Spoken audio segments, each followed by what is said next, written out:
see how I go.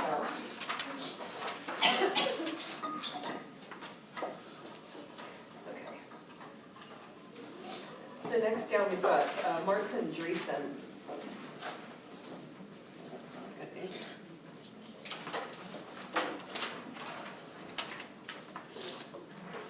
Not much better. And he's a, I guess it's pronounced Gilead Hospital in Germany.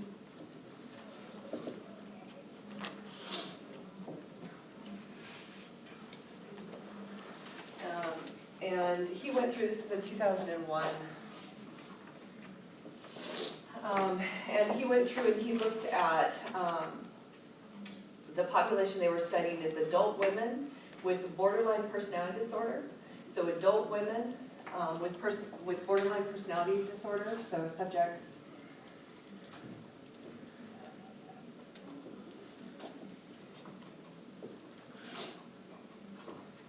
with borderline personality disorder. If you think you're going to forget what BPD means, write it out.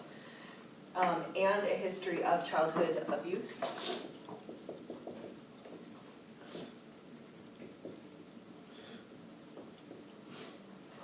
And I just want you to have a sense of the results of this. They found a 16% reduction.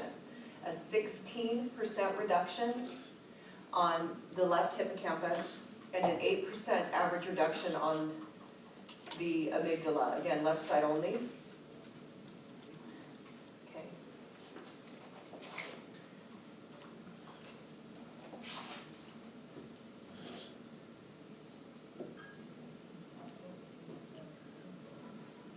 Now, then he backtracks and gives an outlier study, and this is an older study. He backtracks to 1999. This is University of Pittsburgh School of Medicine. It's DeBellis, so University of Pittsburgh School of Medicine. Am I making sense? Yeah, I just needed to get the numbers, but I got that. Okay.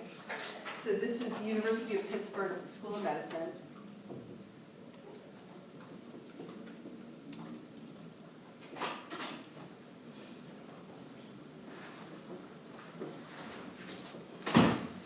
And this one's a little bit strange for a couple reasons, but here we go. So this is an MRI study.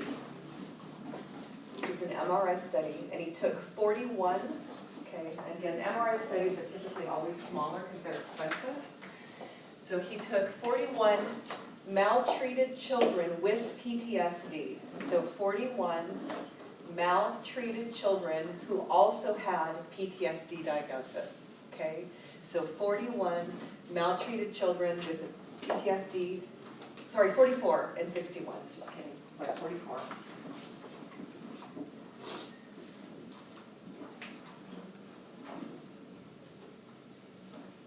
Just flipping. Just why I have notes in front of me when I don't feel well. Okay, 61 controls. So what's the first thing that seems odd? And it's kind of not typically super close. And so what likely happened is some folks maybe dropped out, or I'm not sure why he has that far off. But that's what the numbers are that he has. And so he compared them to 61 healthy control subjects. Now for this one, this is an outlier study. They failed to observe, okay? They failed to observe a statistically significant difference in hippocampal size between the subjects with the abuse history versus the controls, okay? And they were looking at hippocampal volume for this study was the intent of it, and they failed to observe it. Now, this is an outlier, okay? So, let me pause. Part of the reason I do this historical overview is because I'm trying to teach students how to figure out how to cherry pick what stats. So if you have an instructor give you a mess of stats, what should you include? Now, what a lot of students will do is anytime there's an outlier, they'll go, well, ooh, I shouldn't include that because that's an outlier of the data that all the other studies are indicating. What I'm going to tell you is you absolutely should include the outlier because it indicates something else is going on. Does that make sense? You always include that. So I'm going to give you a truckload of studies. You're going to need to learn about 5. This should be one of them. Okay, now you have to be able to explain to me. Yeah, question? Could you repeat that last sentence? So this one, what they were looking at, the intended, this is an MRI study. And the intent was to look at hippocampal volume with these subjects versus this. And so they have 44 maltreated children with a diagnosis of PTSD versus 61 controls, and they failed to observe a statistically significant difference in hippocampal volume on either side between those with an abuse history versus those without. And so this is contradictory to all the other ones. And so again, a lot of students will be like, oh, well, I shouldn't include that because it doesn't agree with all the other stats, and with all the other studies rather. And what I'm going to tell you is you absolutely should include it. This is super important. So why might this be an outlier? What's the difference between this study and the other ones? The other studies used adults and this one used children. Yeah. The other studies were on adults and this one was on children. And so what they started to think is, well, wait a minute, maybe what the issue is it takes time for an abuse history to show the damage on brain structures. And so then they're going to do a follow-up study because of this. Does that make sense? So this isn't where you go, oh, well, the other studies are hogwash, let's ignore them, or they had a bad result because these two stats are not balanced, which ideally they obviously should be. You take it to be an indication of doing future research. So that's what they did. So what they did is the McLean research team paired up. Does that make sense? Okay. So they took that as, wait a minute, this might mean something significant. So the McLean team, again, that's that Harvard team, it's Tyker's team, paired up with,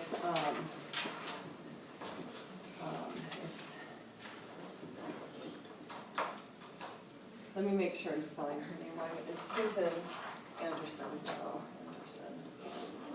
S-E-N, and Dr. Polcari and Ann Polcari.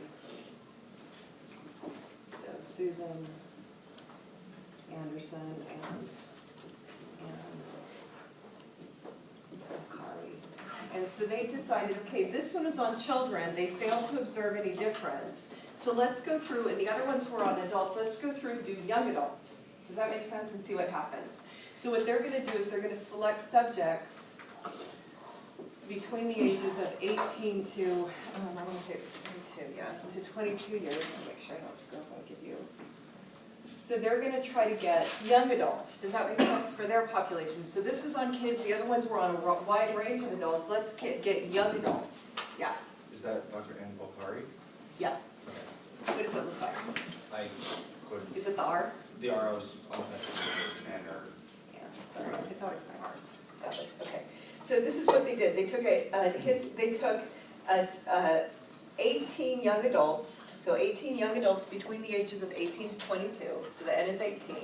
18 young adults between the ages of 18 and 22 with, okay, now I'm going to read it the way he has it, and I always borderline curse after I do this, but here we go. With a history of repeated forced sexual abuse accompanied by fear or terror. So why do I always pause and make a big deal out of that statement?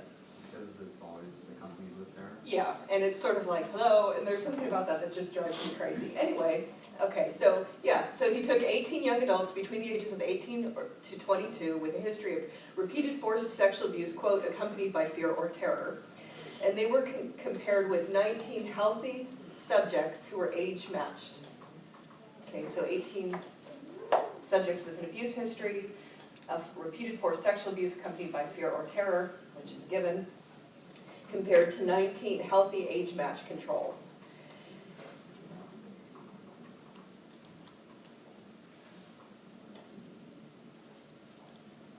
And they, huh? 19. So it's 18 versus 19, yeah. And they found no differences in hippocampal volume. Okay, they found no differences in hippocampal volume. But, now these guys looked at both hippocampus and the amygdala, okay? So no difference in hippocampal volume, but they did find a 9.8% average reduction in the left amygdala. They did find a 9.8 average reduction in the left amygdala. So this outlier study is super important, and the way that they describe it is, it appears that that idea of child abuse as a prolonged severe stressor has a gradual effect. Does that make sense? A gradual effect on its impact on the hippocampus and also the amygdala. So this outlier study that at first glance to a lot of people looks like, oh, it's completely irrelevant. It's super important because it's indicating, like, I see tons of hope in this. And we'll talk about that at the end. I'm going to read Teicher's conclusion, which is, to me, super negative. I see this set of research. There's obviously a negative component to it. I get that. But I see a lot of hope in it. We'll talk about that at the end. I'll read his conclusion, and I'll talk about why I see it differently. Yeah? Just to make sure that the Bell study, the outlier study, was that only looking at hippocampus? Yeah, they only, and ideally, like, if you could go back in time, you'd be like, can you speak at the amygdala too? But they did not. They were looking at a volumetric study of hippocampus. So I don't know if there was. My guess is there wasn't a difference in the amygdala as well, because they were young kids. But, yeah. Okay. So then, they went through and they started saying, okay, so we have a bunch of studies that are seeing abnormalities in the left hippocampus and the left amygdala. And then Teicher and his team started going, well, what else could be offline? Then he wanted to know, what about hemispheric differences in general? And so then they wanted to do hemispheric studies. So I'm going to give you just a couple of these. And then I'm going to do one other study, and then we're going to go to some more modern stuff. And hopefully I can talk really quickly. Here we go. So in '97, because this is a different category of studies, which is why he's backtracking, so you can see.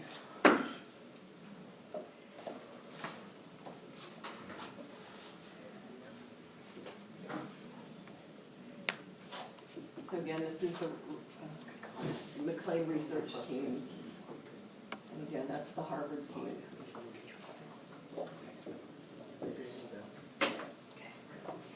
So they went through and they compared 15 healthy volunteers to 15 child and adolescent. So 15 healthy volunteers with 15 child and adolescent psychiatric patients. So 15 healthy controls compared to 15 child and adolescent psychiatric patients with a confirmed history. So that means there's documentation somewhere, social worker, police report, something like that, with a confirmed history of physical or sexual abuse. So they took 15 healthy controls and they compared them with 15 child and adolescent psychiatric patients with a confirmed history of physical or sexual abuse, and he puts the label on it, intense physical and sexual abuse, so they have an extensive history. It's not one incident, not that that's ever okay, but okay, it's more serious cases, so likely CPS reports and or police reports or both. Okay, so this one's, okay. So they're going to go through and look at, this is a hemispheric study. So they found the healthy control subjects. The healthy control subjects, they found the left cortex of the healthy control subjects was more developed than the right. So the healthy control subjects, they found the left cortex was more developed than the right, which is what they expected because they were using right-handed clients. Does that make sense? Okay, so that's the normal pattern, okay? So they found, okay, so they found, for the healthy subjects, they found that the left cortex was more developed than the right, which is what they expected because that's what you'd expect for average right-hander hemispheric dominance. Then they looked at the folks that were maltreated. For the maltreated patients, they had a more developed right cortex than the left, even though they were all right-handers. They had a more developed right cortex than the left. And then I'm going to pause and have you tell me the rest of this in a second. So they found a more well-developed right cortex than the left, even though all these patients were right-handers. Now what do you think? Do they have an uber-developed right hemisphere? So what was on the left side? Why was the right more developed than the left? What was going on in the left? Think it through. What have you noticed so far on the left? Oh, I can't. You guys all said it once. I couldn't tell what you said. So, was it shrunken? Yeah, it's underdeveloped. So the left hemisphere of the folks with the abuse history had an underdeveloped left cortices for those with a history of abuse. Okay? So that's one study. Does that make sense? The left, okay.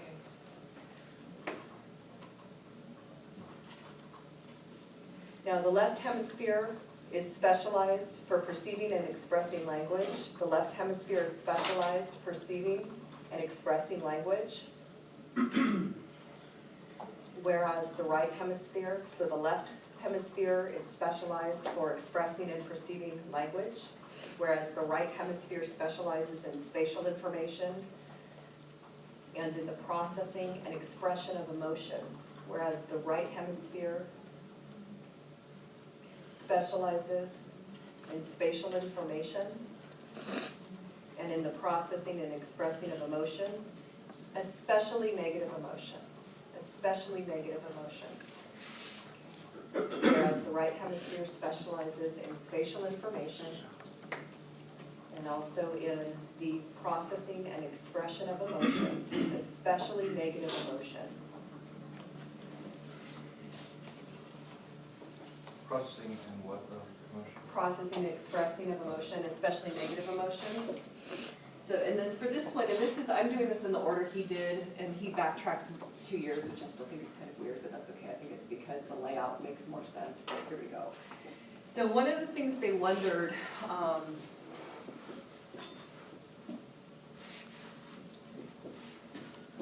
and let me make sure I spell it, it's Schiffer, but maybe, let me make sure I spell his name right. I did, okay, with Fred Schiffer. Okay, so then they wanted to know, okay, so what if you have a person who's abused versus folks who are not abused? Will they process information differently if we have them remember a neutral memory versus a negative memory? Does that make sense? Knowing what they know about hemispheric specialization, will they process data differently? So this is what they did. So this was the McLean research team along with Dr. Fred Schiffer. And they went through and they had subjects. So they're going to look at, this one's a hemispheric study, but it's going to look specifically at hemispheric activity. Okay, in adults, so hemispheric activity in adults processing either a neutral memory or an upsetting early memory. So this is a hemispheric processing study of adults looking at how they process either a neutral memory or an upsetting early memory. Could you repeat that one? Yeah, Sorry. so it's a hemispheric processing study where they're looking at how people process a neutral memory versus an upsetting early memory. Is there any difference? Okay.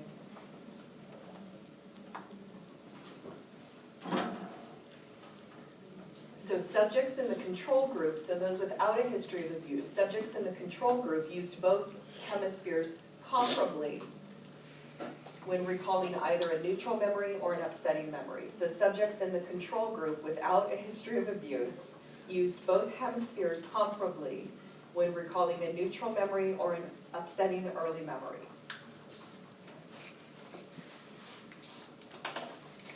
And Dr. Teicher sort of summarizes that to say that he views the folks with the healthy control group as having a more integrated system. Okay, it's functioning well, it's integrated, well integrated, okay?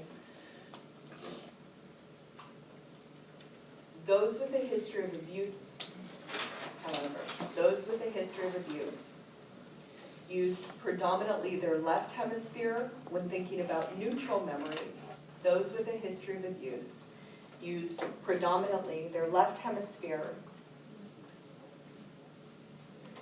when thinking about neutral memories.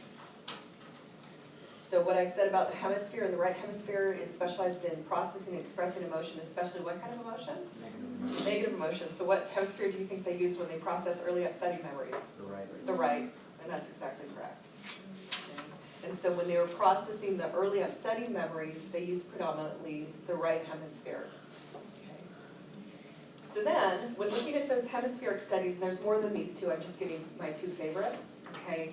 Then they're like, okay, so we have left hippocampus, left amygdala shrinkage in adults. We have, when they're children, it's not there yet, but by the time they're young adults, you see not yet the shrinkage in the hippocampus, but you see in that one study, shrinkage starting in the amygdala with an average of 9.8% reduction with the Pocari Anderson and McLean research. Then they have hemispheric studies showing things offline. So what helps the two hemispheres communicate?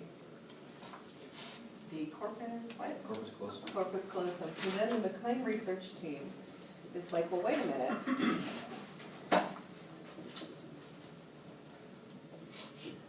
Let's do another study. So they paired up with Dr. Jay Geed. Let me make sure again I spell his name right. I think it's E-I, and I always want it I-E, it's Geed. Oh, it's I-E, I got it right. Sorry. From NIMH. What does NIMH stand for? National Institute of Mental Health. Okay, National Institute of Mental Health. So then they go through, this is in '97. Again, these are historical studies. This is the last of the historical studies you're going to get, and then I'm going to try to fast forward a little bit. And they paired up and they wanted to look at what's going on with the corpus callosum. So this is what they did. They took boys and girls with a history of physical, sexual abuse or neglect. Okay, with a history of physical abuse, sexual abuse, or neglect. And they wanted to see how is the corpus callosum processing. Okay. And they found those with history, so those with history of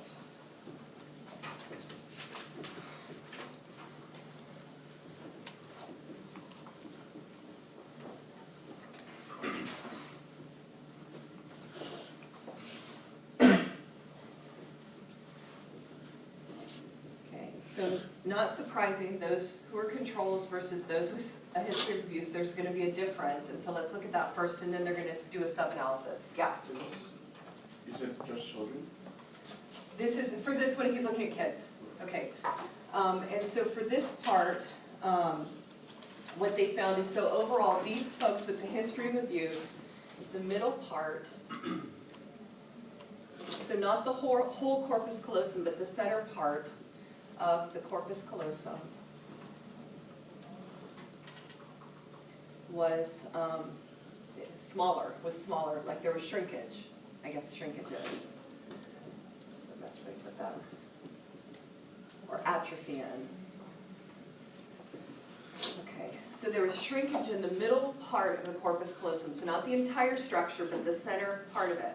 So then they're like, okay, so that's a difference. Then they decided, let's do a sub-analysis between boys and girls. Is there any difference? So then they looked at little boys, and with each of the subtypes of abuse, and for little boys, boys who had experienced neglect had the most, and this is like jumbo shrimp, I do this every semester because I don't know how to word it, the greatest shrinkage, which is like jumbo shrimp, more shrinkage. Okay, sort of big, large, like greater shrinkage is the best way I know how to put that, so it's smaller, okay? Had the greatest atrophy, I guess. Okay. There was a gender difference. Okay, girls with history of, so what do you think is going to affect girls the most? Which type of abuse? Sexual. So girls with a history of sexual abuse had the greatest atrophy.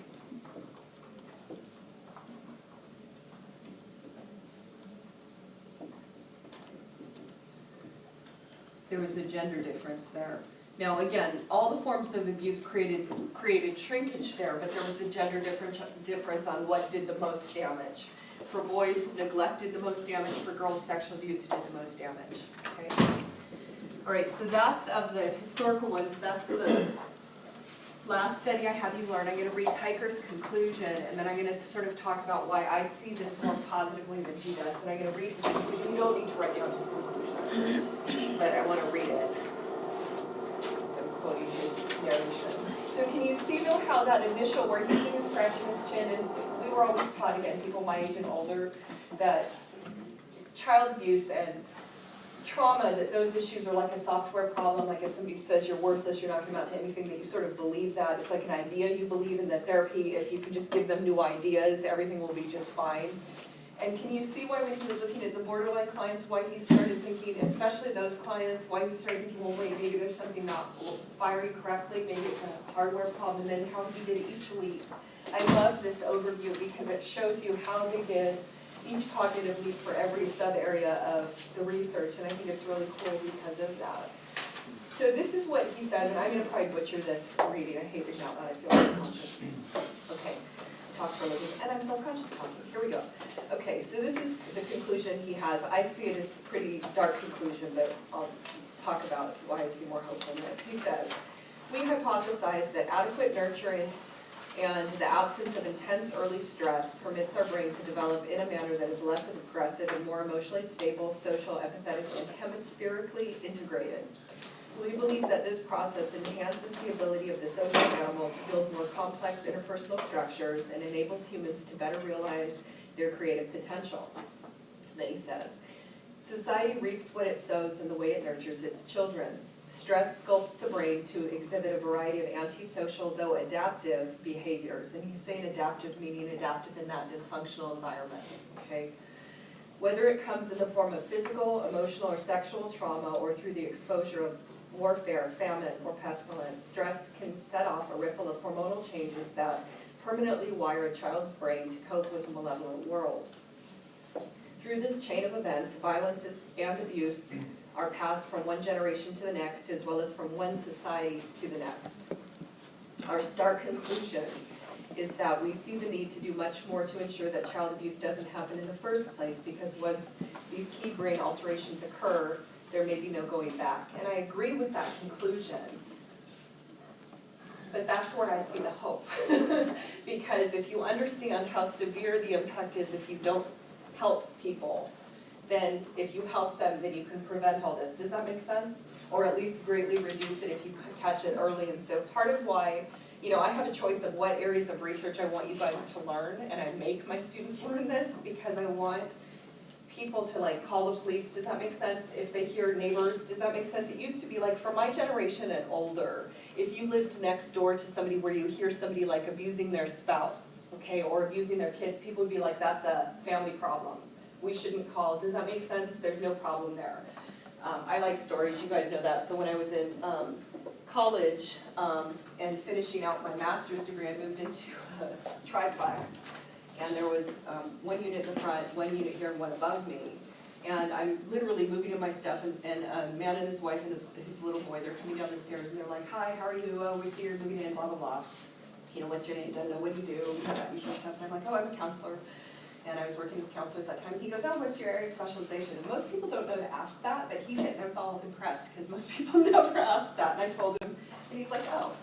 And you know, I specialize in domestic violence and trauma. And I swear to God, and I'm not kidding, that night, he was beating his wife. And enough so that she's literally skidding across the kitchen. It was the same layout as mine, skidding across the kitchen, and you could hear her hitting the wall. And then I could hear the little boy pat, pat, pat, pat, pat. And this happens a lot where little kids will try to protect their parent by doing a distraction to stop the parent from beating the spouse. And so she was screaming and all, and I'm calling 911. And you can call anonymously, and I obviously was calling anonymously, but since I had just met him, what do you think? Do you think he figured out who called? Yeah, okay, and I found out later that nobody else was calling. He had been beating his wife for years, okay? And I call every time, and we'll talk about the consequence of that in a second. But the little boy ran into the bedroom, and I think I don't know what it was, but it sounded like through a lamp. He was tiny, probably about 3. And you hear the batterer going through going, what did you do? And then the mom's trying to stop him from hurting the kid. Does that make sense? But what the child did was a distraction to prevent the mom from getting beaten while I'm like saying, you have to get here, you have to get here, and the police come, blah, blah, blah. So that stuff happens, and I called anonymously, but obviously he figured out who did that. So he used to, I guess the best way you can put it is attack my car. So he was a construction person, so he took a framing hammer and bashed in the windshield. And I know I used to do Habitat for Humanity, so I know the size of the framing hammer. And then he would keep everything just below deductible, slash a tire, but not all tires, because if you slash all of them, it would be above my insurance deductible. So I'm calling the police, they're like, we think he's doing it too, but we have no proof, and so move your car. So you're trying to hide a car. Like twigs, you know, on the roof. So I'm moving in. He kept doing that. And so I'm talking to the other neighbors. They're like, we've known he's been doing this. We're afraid to call because he's scary. And I'm explaining, you know, I'm getting my car pulverized. And so then one of the other people started calling, and called also when I was out of town, so it was clear it wasn't me. Does that make sense? And then eventually, and he ended up where he got court-ordered Batter's Intervention Program, which is what I wanted. And whether that behavior changed or not, at least there were other people watching him. Does that make sense? But if nobody calls for all the years he was beating his wife and doing all that stuff, he's getting the message that the society around him, what? Condones it. They don't, not only do they, I would almost say it's a step further than doesn't care, I would almost say approves of it. Because, does that make sense? It's sort of the idea, if you don't, there's that quote, and I'll butcher the thing if I'm doing it from memory, but there's a Paulo Freire quote that says that if you, basically if you don't stand up against somebody powerful who's doing something wrong, you're automatically siding with them. Does that make sense? It's not where you're neutral, you're automatically siding with them. So if you have somebody who's doing something abusive and you don't stand up against it, you're not a neutral party, you're somebody who's condoning it. Does that make sense? And so it's almost like it was saying that we in this little area were fine with it. There was another set of units here so they could see stuff, you know, because they were facing the unit. Nobody called for all the years he was there. And that stuff, for that little child and all that stuff, whether or not his behavior changed long-term and all that stuff, I don't know. Shortly after all that stuff happened, he moved out. My guess in part is because he knew people were then calling the police every single time. But he was court-ordered to a program. I know the victim then got victim resources and things like that. Whether she used those or not, I don't know. But I know she got access to all that stuff. Victim witness, counseling for herself, counseling for her kid, and all that stuff because of the police reports. And if you don't know what victim witness is, I always like to tell my Psych 1 students know this, but my other students may not. Victim witness is like a state-run insurance program, and I think other states have it, but it's not always called that. I don't know if every state has it though.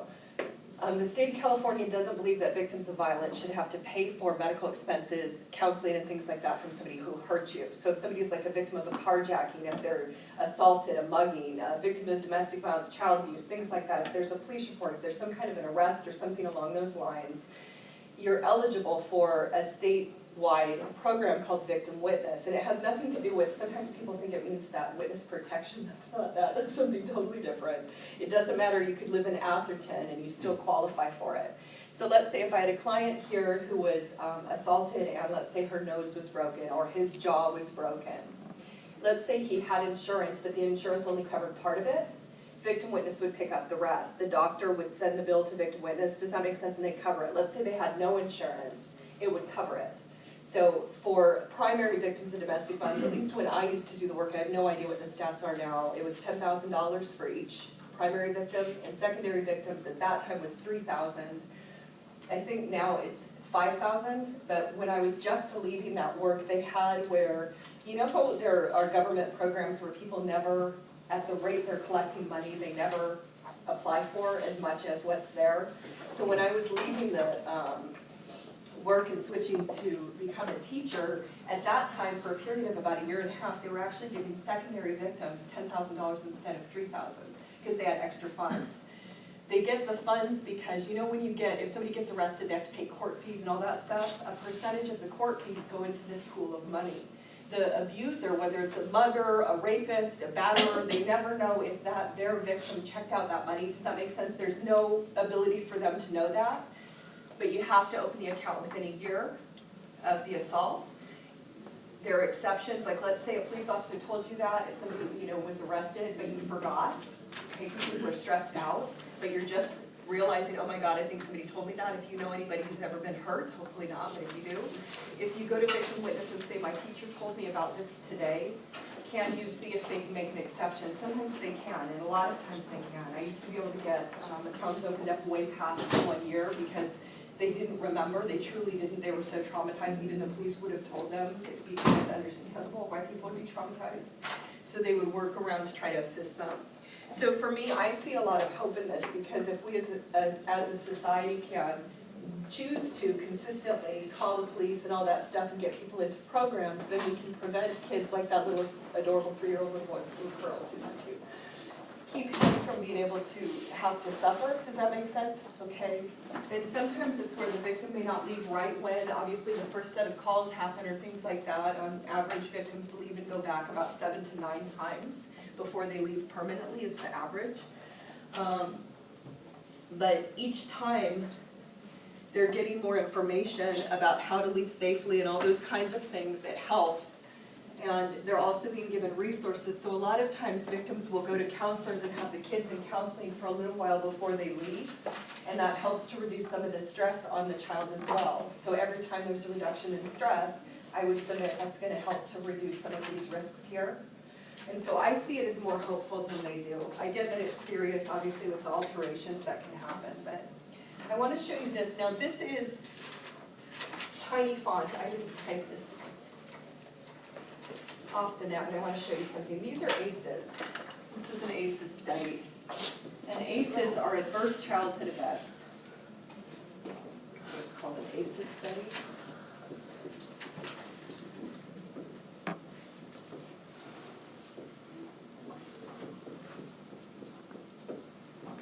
And there's a bunch of ACEs studies.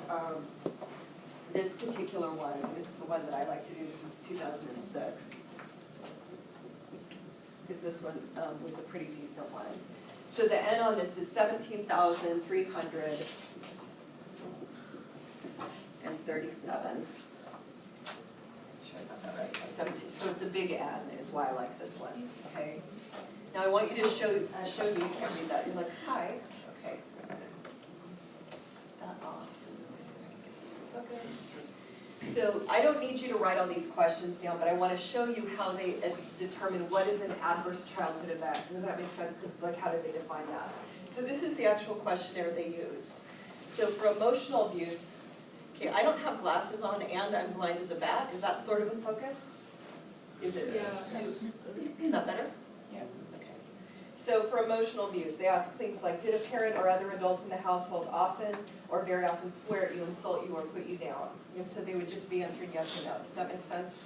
Okay. Sometimes, often, or very often act in a way that made you feel, that fear that you might be physically hurt. For physical abuse, did a parent or adult in the household often or very often push, grab, slap, throw something at you? Often or very often hit you so hard that it left marks or were injured. Do you see? So they're trying to differentiate between one level. So the top one, is it physical abuse? Yes. The bottom one is also CPS-able, Child Protective Services. Will be for sure intervening. If there are marks, police, if there's marks, for sure have to intervene. The other, if there's not marks, it sort of depends on what's going on, if they're able to document or not. Sexual abuse, did an adult or person at least 5 years or over touch you or fondle you in a sexual way? Have you touched or their body in a sexual way, attempt any of those types of intercourse with you? Actually have any of those types of intercourse. Does that make sense? Any of those things would count under that. So household dysfunction is the next thing they're looking at. This doesn't look good focus to me. What do the numbers represent? So those are the numbers out of the percent out of that original number. Does that make sense? That are saying yes. Okay, so we'll get there in a second. So they're saying yes to that ACE, for that adverse childhood event. So household dysfunction, substance abuse. Did you live with anyone who's a problem drinker or alcoholic? No, they're not just saying were they an addict, were they also a problem drinker, okay? Did you live with anyone who was using street drugs? So mental illness. Was a household member depressed or mentally ill? Did a household member ever attempt suicide? Mother treated violently. Was your mother or stepmother sometimes, often, or very often pushed, grabbed, slapped, or had something thrown at her? Sometimes or very often kicked, bitten, hit with a fist, or hit with something hard, okay? Ever repeatedly hit at least a few minutes, okay? So ever threatened with or hurt by a knife or gun, okay? So heavy knives, bolt, things like that. So every yes to that is an increased ACE. Does that make sense? Adverse childhood event. So incarcerated household member. Did a household member go to prison? Okay, parental separation or divorce. Were you or your parents ever separated or divorced? And then they go through and they look at the ACEs scores. So for this particular study, this is the results. And I don't need you to know these results. I just want to sort of show you for that particular group that they found. So no ACEs, 1 ACE, 2 ACEs, 3 ACEs, 4 or more. okay? Now, what I want you to focus on is the 4 or more. I don't need you to know that stat, but now I want you to see what the impact of that stat is, okay? If people had 4 or more ACEs, some of these I want you to write down. I don't need you to know everyone, but I want you to know a few of these. So this is for the ACEs study. If a person had 4 or more ACEs, okay?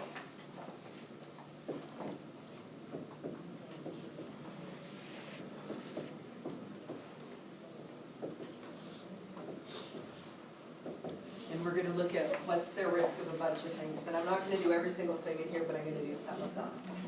Okay. They had 2.5-fold increased risk of panic reactions. They had a 2.5-fold increased risk of panic reactions compared to controls. Does that make sense? Okay. They had a 2.5-fold increased risk of panic reactions compared to controls. They had a 3.6-fold increased risk of a depressed affect compared to controls. Okay, they had a 3.6-fold increased risk of a depressed affect, so affect is emotion, depressed, so depressed state compared to controls. They had a 2.4-fold, so 2.4 times, 2.4-fold increased risk of anxiety compared to controls. So that was 2.4? 2.4-fold increased risk of anxiety compared to controls. So now this study to me is tying in Sapolsky and the Tiger work. Does that make sense? And starting to look in a different way. So sleep disturbance, those with 4 or more ACEs, had a 2.1-fold increased risk of sleep disturbance, typically insomnia, usually because they're worrying. Okay, 2.1 increased risk of sleep disturbance. They had a 1.9-fold increased risk of severe obesity, a 1.9-fold increased risk of severe obesity. Yeah. What was the previous one? The previous stat was 2.1-fold increased risk of sleep disturbance. It usually shows up as insomnia because they're fretting, basically, about what's happening. So a 2.1-fold increased risk of sleep disturbance. For those with severe obesity, if they had 4 or more ACEs, they had a 1.9-fold increased risk of severe obesity. I always like to pause here. I didn't have tons of clients with severe obesity, but I had a handful of them.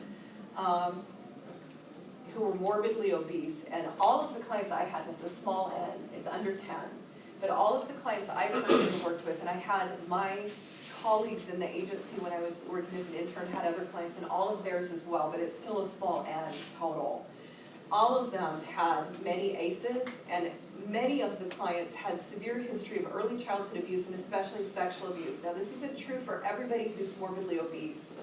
But the clients I personally worked with oftentimes would talk about, and it's not where they wanted to be overweight or anything like that, but what I want you to understand is, you know how there's a lot of fat shaming that goes on in the US? Don't do that. I wouldn't expect my students to do that. If you ever see anybody do that, make them stop it. Because at least the clients that I worked with, oftentimes, I don't know how to explain this, some of them were trying to self-medicate with food, things like that. But there's other stuff. I had clients who would talk about when I got bigger, people would stop trying to do what? Hurt me, hit on me when they got older. Does that make sense? Because if you imagine if somebody's been abused, sometimes if somebody hits on you, that can feel threatening. Even though you're safe now and you're grown up and they intellectually understand that. I had clients talk about when I got bigger, it physically kept people away from me. So yes, I want to get healthier. Does that make sense? So the idea of hurting people in general isn't good, but hurting people who've been hurt is like super mean, and then hurting people who are really vulnerable and fat shaming them and all that stuff is like re-injuring them. And so then all that does is reactivate the stuff that they went through. Does that make sense? Like if the public sits and shames them on airplanes and all that kind of bullshit. Sorry, I have to watch my mouth. Sorry, I just swore. Sorry, this is, I talk to my private life. I will bite my tongue. I apologize. So no swearing. Bad. Okay. Bad teacher. Okay, sorry, that slipped out. But it reactivates all the stuff they heard when they were kids. Does that make sense? And so then that makes them do what? Eat more. be more likely to try to do whatever their coping mechanism was. And if it's somebody who's compulsively overeating, and not everybody who's overweight obviously is compulsively overeating. Some people have metabolic issues and a whole host of other things can cause that. But if it's somebody like the clients I had who were compulsively overeating, it makes it where they're more likely to do that. All that stuff hurts people more. So now this is the set that I want to really focus on for a second.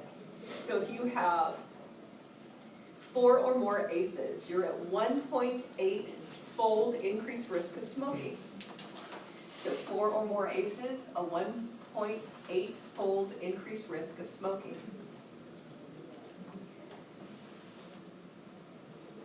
A 4.5-fold increased risk of illicit drug use. Again, these are people with 4 or more ACEs. They have a 4.5-fold increased risk of illicit drug use. 4 or more ACEs, they have a 7.2-fold increased risk of alcoholism. They have a 7.2-fold increased risk, 7.2 times the risk of alcoholism. And then this is the last one.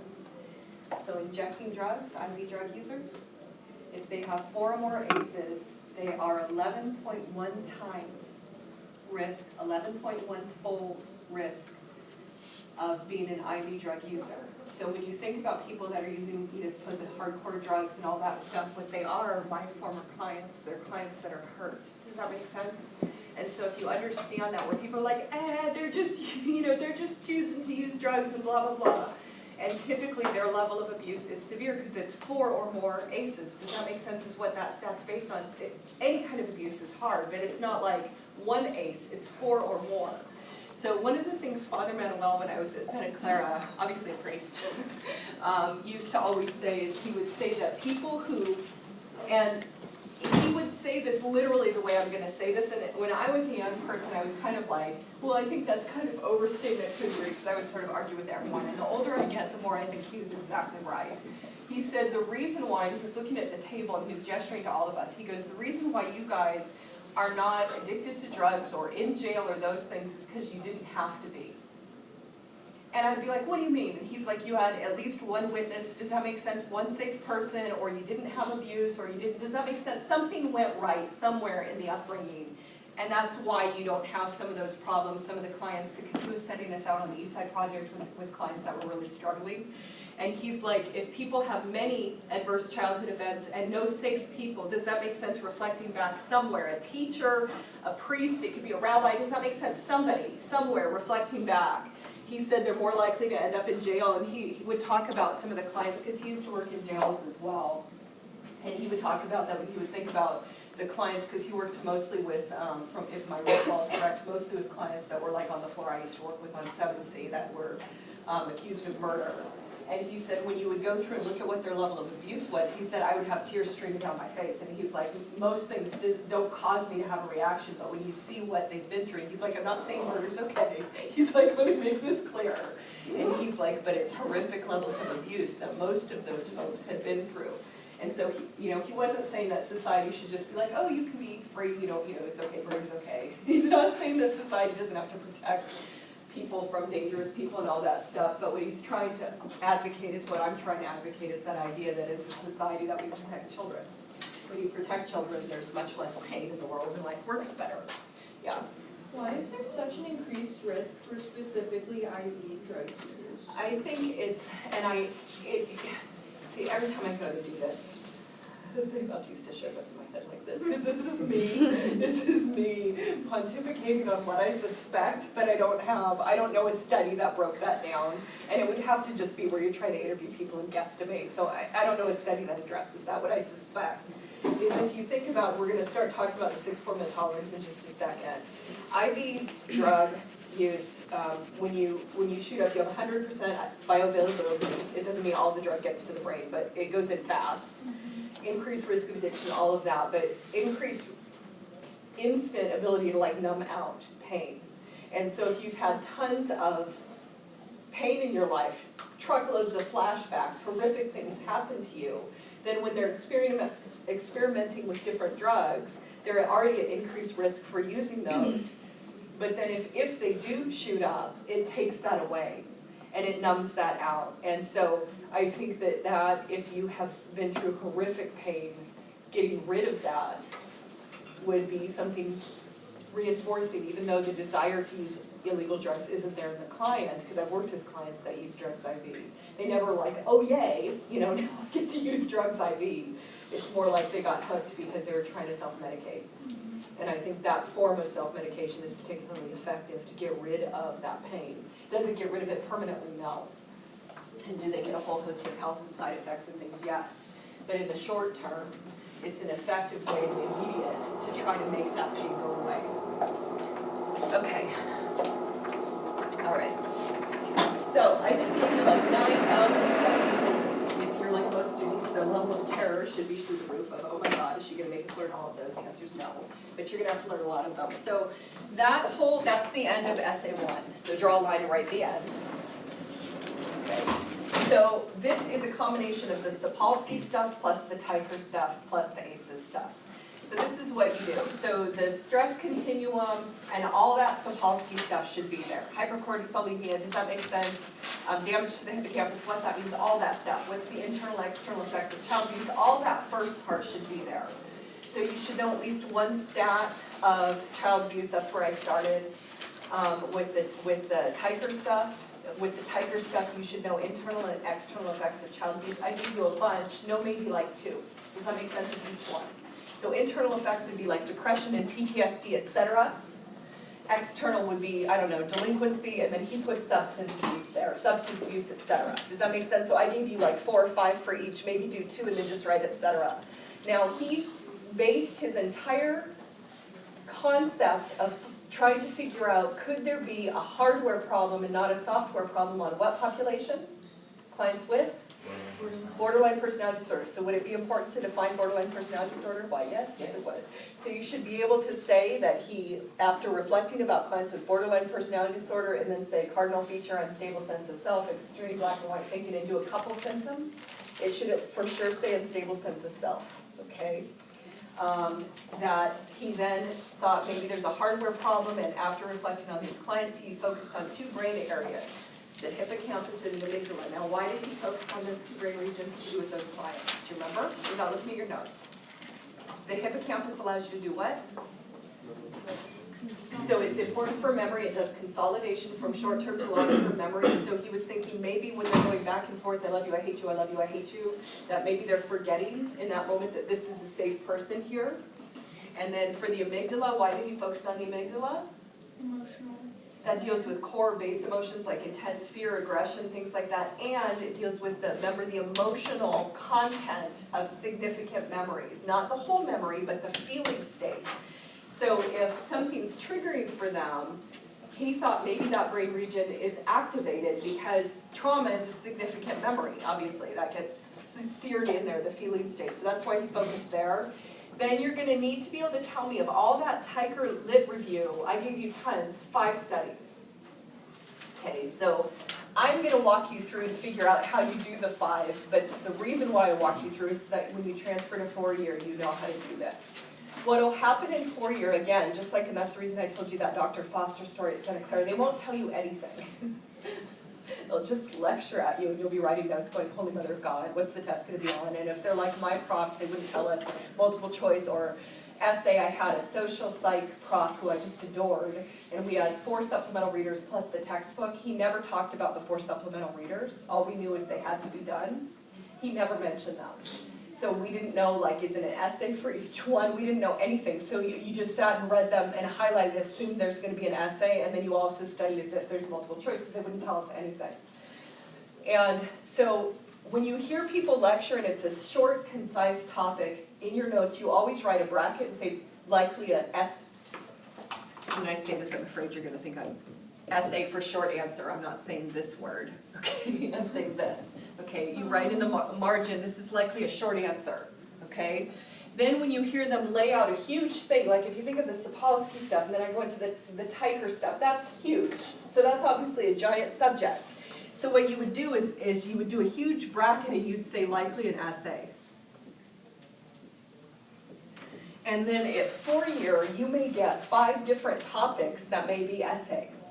And you learn all 5 of them. and you write out an A-level essay ahead of time and you commit it to memory. You write out A-level essay for the second one, you commit it to memory. Just the way I'm having you do this. And then come test time, what they usually do, you'll think it's going to be one area and you'll sort of get it right, but it'll be a little bit off. But then you've memorized whole essays, so your ability to put those together quickly are better or worse than the people who didn't prepare. Better. And so you'll have whole phrases, sections memorized. Does that make sense? So maybe their question is mostly essay number 2 and then a wing of essay 3 that you learned.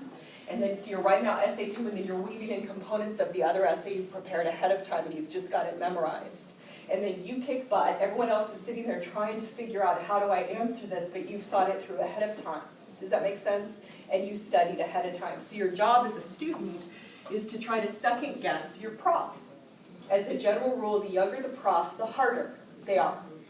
And students a lot of times think the opposite. They think, oh, if somebody's really young, they're going to be my friends because they look kind of like me and they're really young. Not usually.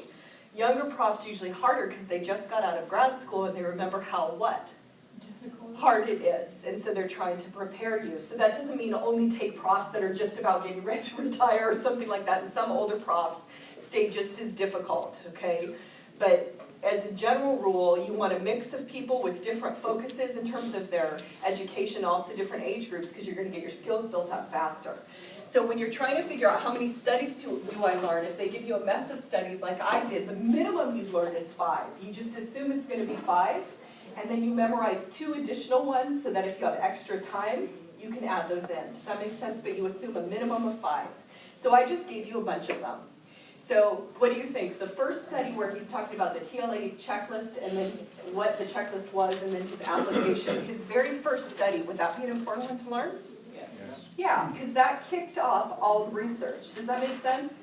So you should be able to tell me that he used an old TLA checklist with symptoms such as, and I gave you tons of symptoms. Do you have to memorize every symptom? No. With symptoms such as, and maybe give me 3, and then go etc. Okay, this is what you'll do at 4-year. Then you go and he applied this checklist to 253 subjects. Does that make sense? And then you go through and you do 38%, you do the 49% and 113% for the various populations. You explain it, blah, blah, blah. Okay, that study has to be there. I already told you the DeBellis outlier study has to be there. Okay? That leaves us 3 minimum studies we haven't picked yet. Okay, so what do you think? I gave you 2 studies that dealt with hemispheric activity. Should you include one that's there? Mhm. Yeah, so pick one of those 2, okay, that deal with hemispheric dominance, okay? And then I gave you 1 study that deals specifically with corpus callosum. Should that be in there? Yep. Now why do you know that there should be 1 on hemispheric dominance and 1 on the corpus callosum? Why do you know that should be one of them? Because they're kind of integrated with each other. Because they're integrated into a separate part of the brain. Does that make sense? So you just know if 2 studies are on a separate part of the brain, one of those has to be in there. The corpus callosum, I only gave you 1 study on that. It has to be in there. Then you've got 1 study left, so pick one of the ones about the amygdala or hippocampus. Were it me, I would pick one with more information than less, because the more you write, the more what? Points you get. And so pick another one from the earlier studies. Does that make sense? So can you see how I did that? And so that's how you do that, and that's what you're going to do in 4 years. So in 4 years, you're just going to have a bunch of studies, and you're going to go through and be like, okay, I'm going to outsmart my prof. That's your job. And you can do that because you're sophisticated human beings. You just have to think it through and write it out. Just like I tell you, write out your essay ahead of time and start learning it. That's what you're going to do at 4 years. The difference is your prof isn't going to tell you anything. So you have to do it on your own. That's why I teach the way I do. That's why Johnson taught the way he did, so we knew how to do that. Yeah. Is it DeBellis or DeBellis? DeBellis. So like this.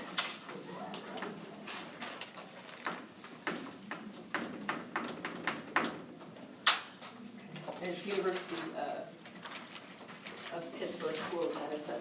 Okay, so then there's that. Then I covered the ACEs study. So you should be able to tell me there was a 2006 ACEs study. ACEs stands for Adverse Childhood Events, which include several things. And do you have to do that whole chart? No. So included things like physical abuse, does that make sense? Domestic violence, substance abuse, suicide, etc. or something. Pick a few of those and write the same thing, etc. Okay? Ideally, you would tell me the N is at least 17,000. Ideally, you'd give me the precise N, but say over 17,000 is enough for me. At 4-year, you should give the precise stat, just so that the researcher, the professor reading your essay knows that you know this is a huge study, okay? Then I gave you a bunch of stats. Are you gonna have to know every single one of those? No, I would pick maybe 3 of those. So people with 4 or more ACEs are at, and then pick maybe 3 that you give. 11.1 times the risk of IV drug use. Does that make sense? Things like that. Give me like 3 of those, and that's the end of your essay.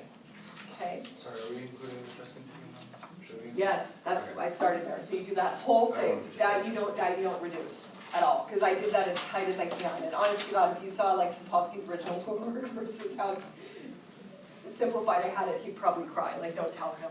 I don't know him, but just please, he'd be like, Mother of God. That's You what. mentioned some brief internal and external examples over there. Yeah, so you should be able to, I gave you a list of that. That's the very beginning of the Teicher stuff. So you don't have to give me all of them, but give like maybe 2 and then write, etc. So he talked about internal effects of child abuse. He gave things like depression, anxiety, PTSD, things like that. Like pick 2 of those and write, etc. For external effects, he talked about like truancy, delinquency, aggression toward others. He talked about substance abuse. He puts this external, I still say, but it's not my model, so.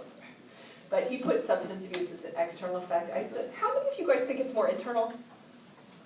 Yeah. I get why he says external, like I get it, because you could drunk drive or, and you're rude to people sometimes when you're under the influence and abusing, but to me it fits the person more, but he puts it there, yeah. Did you say we also need to know one stat from like the Teicher study about child abuse? Like Yeah, the- so he the- talks about like there's 3 million, there's about 3 Okay. million to 3.5 million calls to Child Protective Services each year.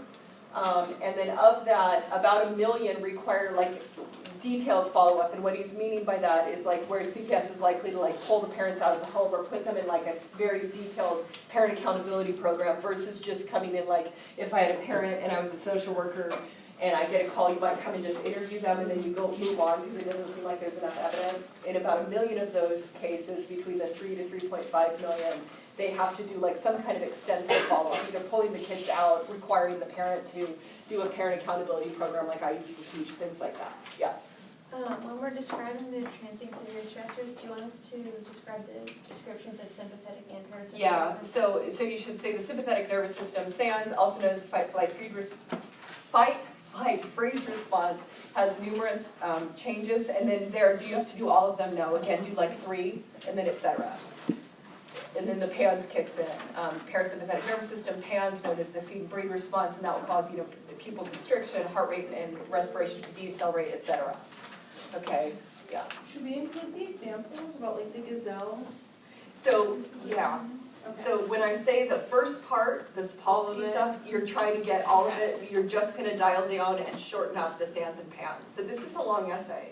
It's not hard, it's charty, but you literally write it out like tonight. Does that make sense? Have all your notes in front of you, write it out tonight, and pare down where you think you can. Now, on the stress continuum, should you be squirreling around with the titles? So if I say frequent mild stressor, transient severe stressor, prolonged severe stressor, should you be like really long stressor? Super short stressor? Is it okay to like retitle stuff? No. Or hypercortisolemia, there's a thing where you have lots of cortisol. Okay, should you learn? Yes, and I'm saying that sort of sarcastically, but yes. So you learn that it's called hypercortisolemia. Does that make sense? You learn, yeah, the actual words, okay. For the frequent mild stressors, the examples you gave for the gazelle and the humans, can you quickly go over the example you gave for the gazelle? For frequent mild, which is, I gave a stupid example, but it's like if I'm a little gazelle and I'm feeding on grass and there's a bigger, tougher gazelle over here and there's better quality grass, I might want to go graze over there, but he won't let me.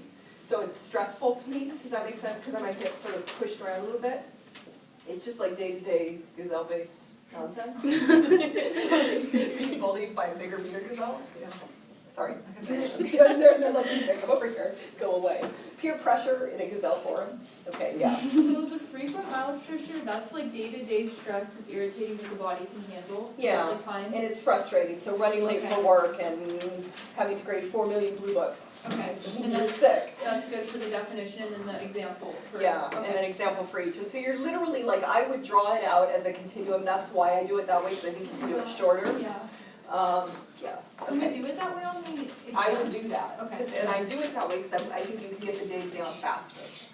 Okay. All right. So I need to go on to a new topic, and I've got 15 minutes. So what we're going to talk is a little bit about basic, very, very basic.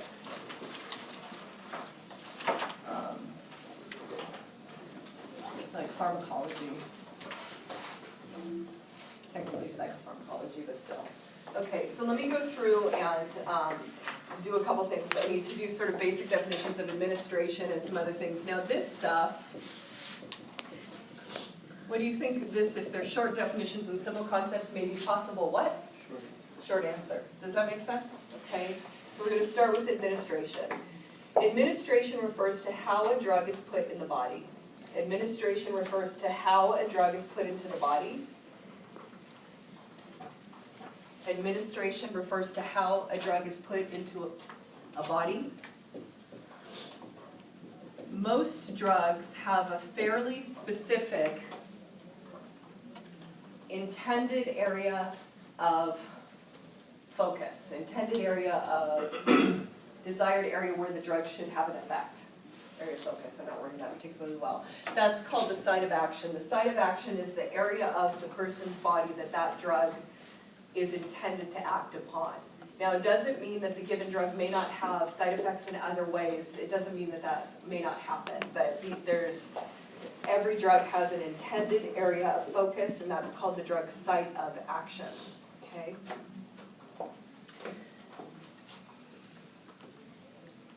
Now, there are routes of administration.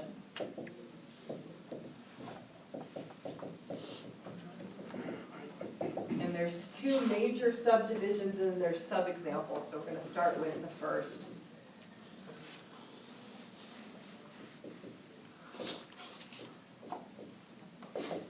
So there's an enteral route of administration.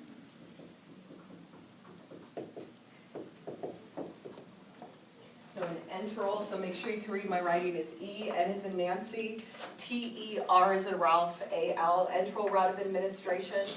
And so for an enteral route of administration, it needs to go through the GI tract. It needs to go through the gastrointestinal tract. I'm fine if you just write through the GI tract, okay? The drug needs to in some way go through the gastrointestinal tract. And because it goes through that tract, it's slower acting. Okay, because it goes through that tract, it's slower acting.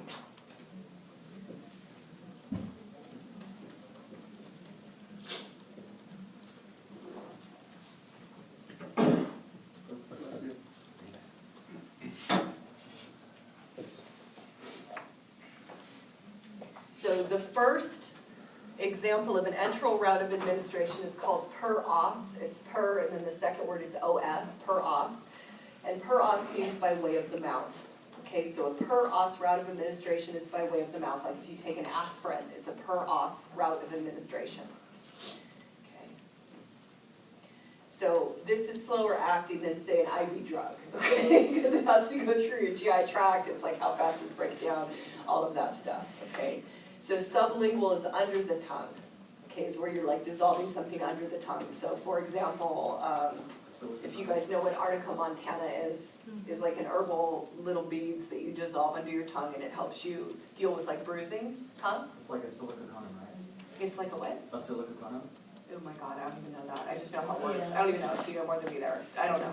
So I know you dissolve it under your tongue, I know what it does. I know it helps reduce bruises. It's like the greatest thing ever, and that I don't know. So specifics to with herbals and that stuff I don't know. Rectal is by way of the? Penis. Yeah, by way of the anus. Okay, and so the only example I can think of to do with this is like little kids, if they have diarrhea, sometimes they'll put medicine up the backside to deal with like a suppository to deal with severe diarrhea or something like that. Or people sometimes. Yeah, and things like that. And so that's obviously not the most desirable route for most people, but yeah, and so that's sometimes used. So that's enteral, okay.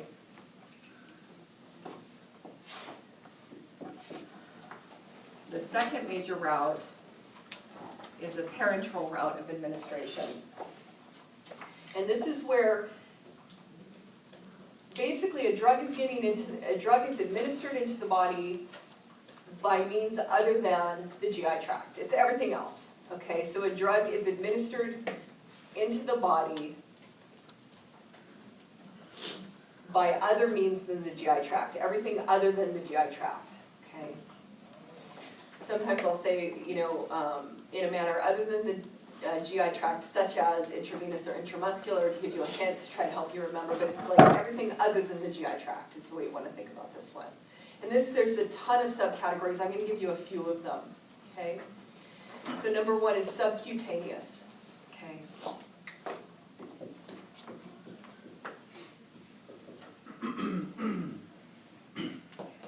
So subcutaneous, that's beneath the skin, okay, beneath the skin. Number two, intramuscular, one word, I-N-T-R-A, muscular, one word, okay. That's within the muscles. I'll backtrack and give you examples of these. So number two is intramuscular, one word, yeah. Which was that one again? The one- So this is beneath the skin, subcutaneous is beneath the skin. Intravenous is via the vein, okay, so like a heroin user who's shooting up or something like that, okay, via the vein. You can have intranasal, all one word, intranasal, that's by way of the nose, okay, and we'll talk about examples of these in a second. You can have pulmonary, is P-U-L-M-O-N-A-R-Y, pulmonary, that's by way of the lungs, okay, pulmonary by way of the lungs. Another example is intracardiac, all one word, I-N-T-R-A, and then cardiac, that's within the heart. And so an example of that is like if you ever saw Pulp Fiction, and she opened, they're like, bam! Okay, that's intro. Yeah, anyway. Okay, if you haven't, then go see that movie, it's a fabulous movie. Anyway. Okay, next one, last one I give is transcutaneous, all one word. Okay, transcutaneous is through the skin, okay? So let me give some examples. So subcutaneous is beneath the skin. So when I worked with pregnant teens in a GED prep program, several of the teens, their parents, once they realized their kids had a baby, they were worried about them having more babies because they're young. And even though the parents were like, this is birth control, this is a condom, they're young people, and not all young people are as responsible as others. So some of the kids, their parents gave them Norplant, and at least at that time, this is what it looked like. It looked kind of like, and I think now they have fewer of these little things now, but 4, 5, 6. But in the girls' arms, it kind of looked like this.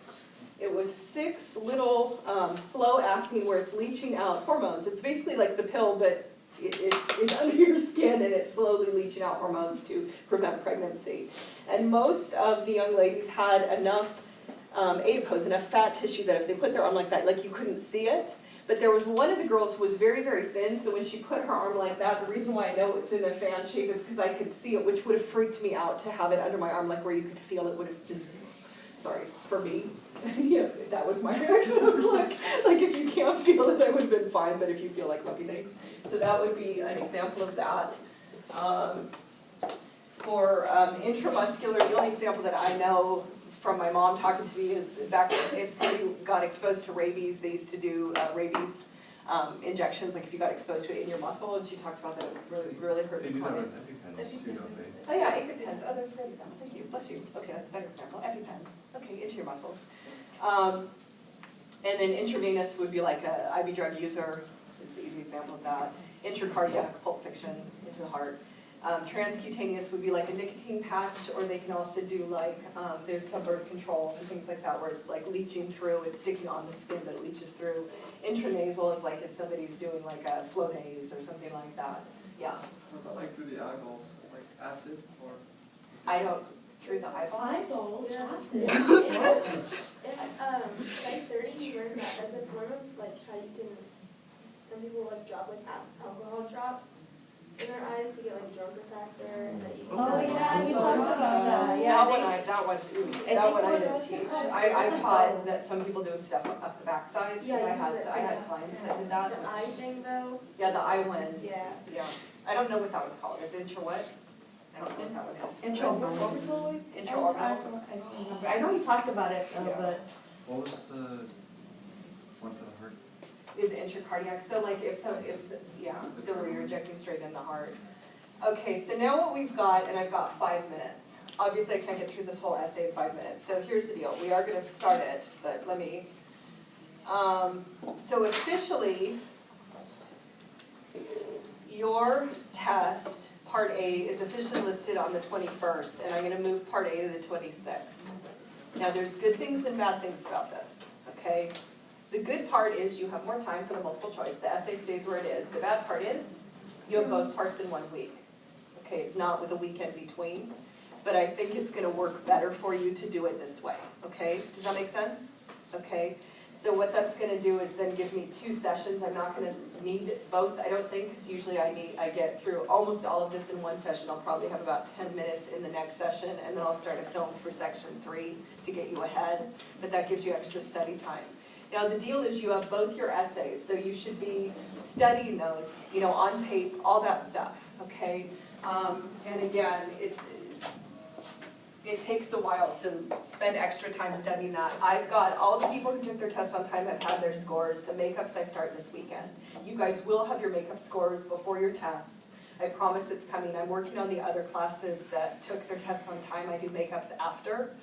And I'm working on 2 tests right now, and then I've got 2 tests I have to get done probably around Saturday-ish. And so you guys, I start on like Sunday, Monday for all the makeups. And hopefully we'll be there Tuesday, but for sure by Thursday, okay, for the makeups of the essays. So essay will be on the 28th?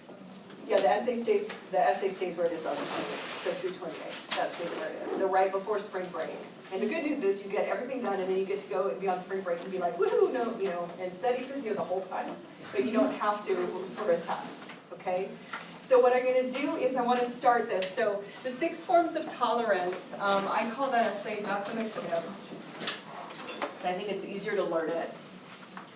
And he wears plaid pants. Go to ask him. He has a little white lab coat. He kind of looks like Einstein. I have a drawing of him. He's very cute. Anyway. So I wrote it out like that because I think it's easy. It's like Ed the Bear.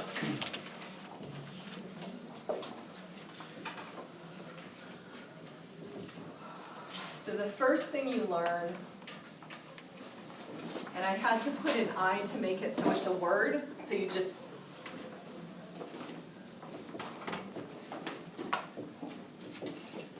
and again, this has been released since before last weekend. So first thing you learn is just Dr. McTibbs, and then you learn what each of the letters stand for.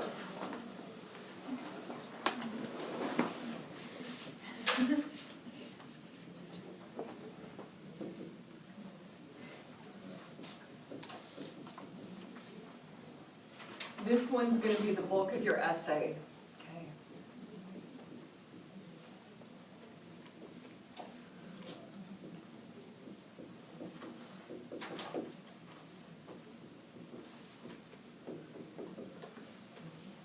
So first you learn Dr. McTibbs, and then you just learn what each of the letters stands for. Now what I'm going to do next time that I can't do in 2 minutes, I'm going to do a super detailed outline for you, and then I would learn the detailed outline if you're visual. If you're like I am and you're totally not visual, then don't worry about the outline, because for people like me that wouldn't work. I have to learn it like a story. So if you're like more an auditory learner and visual stuff doesn't work, just learn this, because even I can learn that and I'm not visual. But if you're auditory, I would just learn it like a story. So you already have the whole thing written out. So what I would do is, if you haven't already, and hopefully you did this prior to last weekend when it was first posted, sit and record that whole essay and listen to it over and over and over and over and over again. Write it out several times, hand the notes to somebody and tell them the story of it. I'm going to go over it next time, but you want to be already listening to that. So the goal is not to wait until I go all the way through it and then be like, okay, now I'm going to study. That's why I posted it prior to last weekend, so that you can be studying already, but we will go through that next time, okay? And again, I try to organize stuff with mnemonic devices because it makes it easier. And when you transfer out, most profs don't do that, so make up your own. Does that make sense? Rearrange letters and do whatever you have to do to make it goofy so you remember it, and I'll walk you through it. Yeah, the PDF thing. The way you post it, should be kind of like, have like blue highlights and stuff? Yeah. Those are, basically your broken up into sections? Yeah, Okay. and I did that so, trying to Easier? make it easier to Yeah. learn, so that you're doing chunking, so you Instead spend of- each section. So that's, the first thing you learn is Dr. McTiggs, then you do one blue highlight, get it down, does that make sense? This one's the longest one, the second one is literally half the essay. Once you get the second one down, the rest is cake. Okay, this one you're gonna realize you already know, because this one's the same as, so it's like the Ed Bear essay, it's a component of the Ed Bear essay. And then this, none of it's hard at all. And these last ones are super easy. This one's just a lot of detail, but it's not hard data, okay? So you guys are set, I'll see you next time, have a good day.